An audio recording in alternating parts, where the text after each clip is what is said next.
Re, ang aking tuhod. Ito ang patela. Okay, ito yung nagduduktong sa dalawa. Ito yung ACL. ACL. Patela. Naputol dito. Pati yung buto sa loob.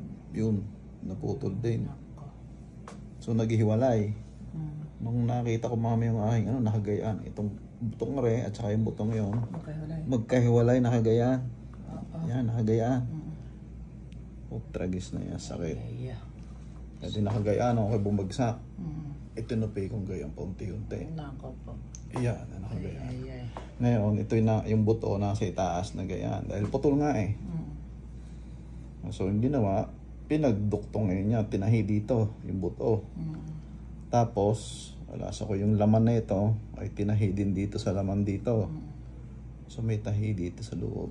Ang sabi ng doktor, tahi. Tapos may tahi din dyan sa buto dito. Ayan po. Ayan.